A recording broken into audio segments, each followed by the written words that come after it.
Isang mapagpalang araw po sa atin, katiits mula dyan sa Luzon, Visayas, and Mindanao, dyan sa Zamboanga, at dyan sa labas po ng bansa sa Mexico. Muchas gracias, amigo. Bago pa pala ako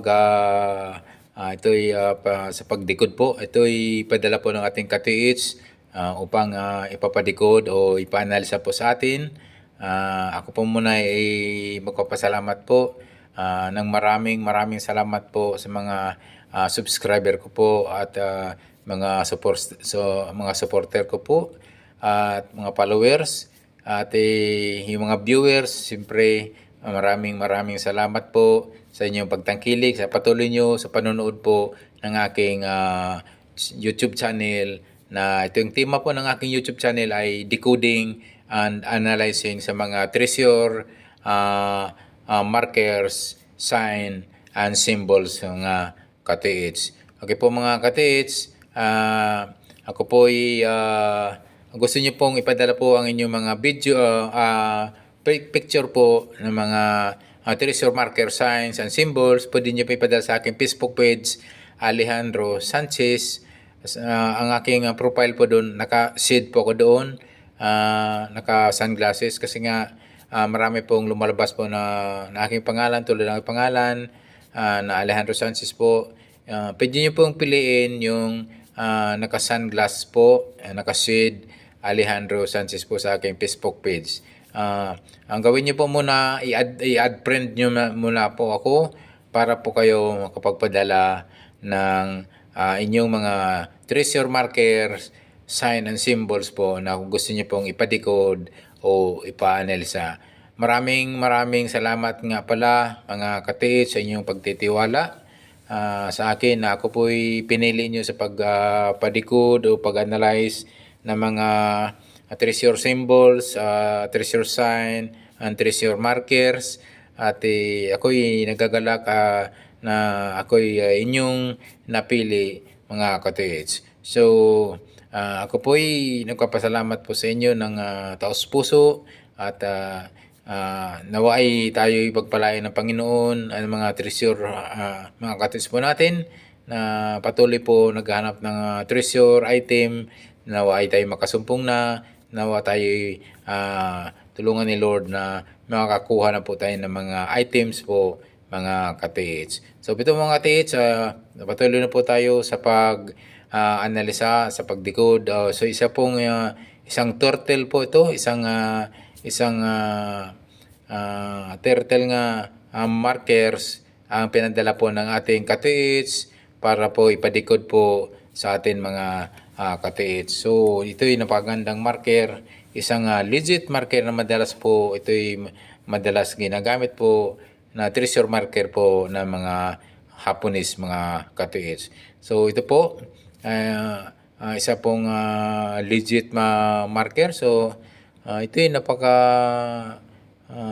siguro parang big boulder markers na ito siguro makati kasi sa tingin ko po ay napakalaking markers nito na hugis pagong mga katiits or turtle mga katiits. So madalas po ito ay nakikita po mga katiits kung hindi ito sa tabi ng ilog, sa mga bulong-bulok yung mga katiits na medyo may kalayuan na sa mga sa kabihas na tinatawag nila at sa mga upper mountain mga katiits. So ito po ay ate pong nakikita po sa kanyang hugis po. At ito po ay sa pagdidikod po hindi naman natin makuha sa 101% na ito'y matukoy po ang item. So iba pa rin po na mayroon tayong treasure hunting equipment tulad po ng metal detector and gold locator mga katiits. So yan po ay dapat po ay partner lagi yan na at least kahit papano anong una marunong tayo magbasa sa mga signs, symbols, and markers. So yung iba mga katiits na ito'y hindi marunong, medyo mahirap na rin talaga kasi nga pwedeng hukay na lang tayo ng hukay tisdig tayo ng tisdig at hindi po natin malaman kung saan po yung item located katiits. So iba po talaga yung mayroon kang treasure hunting equipment like metal detector and gold locator mga katiits. So po mga katiits ay mayroon pong napapansin po itong itong markers na ito na turtle ay mayroon siyang tinitingnan po sa kanyang harapan po sa ito ay nakaturo po sa may bandang south area mga katiits. So yun po, i-check niyo po mga katiits na baka po mayroon po itong tinatawag na counter sign or tinatawag na coordinated markers na pwede pong may mga maliit na bato dyan na mayroong hugis, mayroong mga naka-mark na turtle, pwede nga coordinated markers po yan at nagpo-point po ng items ng mga katiits. So sa distansya po ng mga 3 meters hanggang 5 meters mga katiits. So ito po mga katiits, mayroon pa akong napansin dito na isang triangle at ito po ay at saka ilang guhit po ito, dalawang guhit po at pwede pong i-check nyo po yung triangle kasi nakaturo po sa bandang east.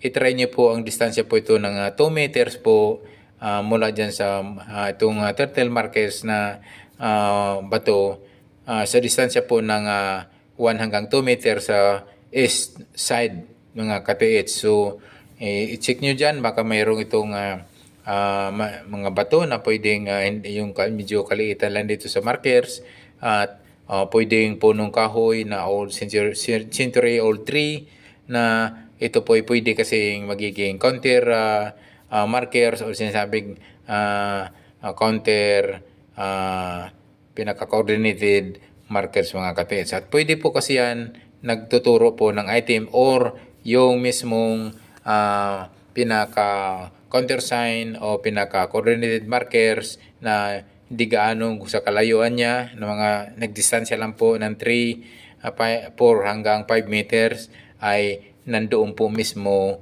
yung item mga katiits. So ito po mga katiits, ito'y nakatingin po sa sabi ko nga sa bandang south at natuwid yung kanyang tingin. So susundan lang po natin yung mga markers at mga pointers po kung ano po yung kanyang mga nandyan po sa kanyang katawan, sa kanyang paningin, sa kanyang ilong kung saan nakatutok yung mga arrowhead. Sabi ko nga mga katiits, sa pagdidikod ay nagbabase lang po tayo sa mga markers and sign and symbols mga katiits.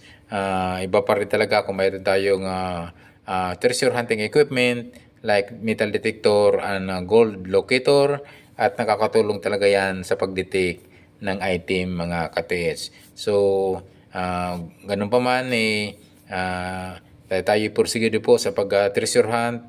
So lahat ng angulo po, lahat ng titingnan po natin yung mga arrowhead, yung mga pinpoint arrowhead, pwede po natin yan i-adapt at magiging guide po sa item po saan located po ito mga katiits. So ito po mga katiits, huwag niyong kalimutan mga katiits ang mag-detect mismo sa pinaka-marker ito mga katiits. Pwede niyo pong pukpukin po yung katawan, baka ampaw yan. Pag ampaw yan, baka may laman po loob or alam niyo pong solid sa kaampaw mga katiits. So check niyo po yung katawan nito po. Pwede niyo pukpukin ng maso or o ano pong bagay, malalaman niyo po kung ampaw o solid mga katiits. So ito po mga katiits, yung kanyang ilong nakapinpoint po sa north, sa south. I-check niyo po yan ng, sa distansya po ng 1 to 3 hanggang 5 meters or 4 meters. Mukhang meron siyang tinuturo sa kanyang harapan. I-check niyo po baka meron niyang coordinated countersign o pwedeng magiging markers na hindi ganong kalayuan at magpipinpoint po yan ng item po mga katiits. So, yun po yung, huwag niyong kalimutan ha katiits, yung katawan mismo, pwede niyong pukpukin ng maso, tingnan niyo po kung ito'y solid, ang tunog, alam niyo pag sinabing solid tunog, medyo matigas at minsan po, pag ano nyo at ibang tunog at parang ampaw, pwede po kasi yan rock and close mga katiits. Ang pag mga ganyang items na medyo malalaki yung markers mga katiits. So ito po mga katiits, tingnan nyo po yung distansya po na mula 1 to hanggang 3 meters ang layo. Ang east, west, north, south, yung apat na kanto. Yung apat ng kanto nitong pinaglagyan po ng turtle, itong pagong na markers mga katiits, i-check nyo po yung apat na kanto, east, west, north and south. Sa distansya po ng 1 hanggang 4 or 5 meters po ang distansya po. Or i-detect nyo po yung area na mula 1 hanggang 5 meters, 4 meters, hanggang 5 meters ng metal detector or gold locator mga katiits. So, yan po mga katiits ay isa po sa na pwede pong mayroon po itong hindi kalayuan sa kanyang kinalalagyan na mga counter sign, counter markers at pwede po mag-pinpoint po yan ang item po mga katiits. So, ito po mga katiits, mayroon po akong napansin dito yung kanyang triangle, yung parihaba niya, yung pahaba niya na dulo po ay nakaturo sa bandang east. So, i-try nyo po, i-detect po yan sa distansya po ng 3 hanggang 4 meters po sa bandang east niya ang area niyan. Baka mayroon yan, tingnan nyo rin, baka mayroon yan mga bato dyan o punong kahoy o old century tree na pwedeng magiging counter sign o counter markers sa itong pagong markers na ito. So, kaya mayroon pong ito yung nakaturo po na triangle po at nakaturo po yung kanyang arrowhead sa may bandang east. So, check nyo po niya ng 1 hanggang 4 meters hanggang 5 meters sa area na yan na hindi gaano kalayuan sa pinaka-markers na turtle nito mga katiits. So, baka sakali po mayroon pong may makita pa yung counter markers dyan or coordinated sign po mga katiits. So po, thank you so much mga katiits. Thank you for watching. God bless us always.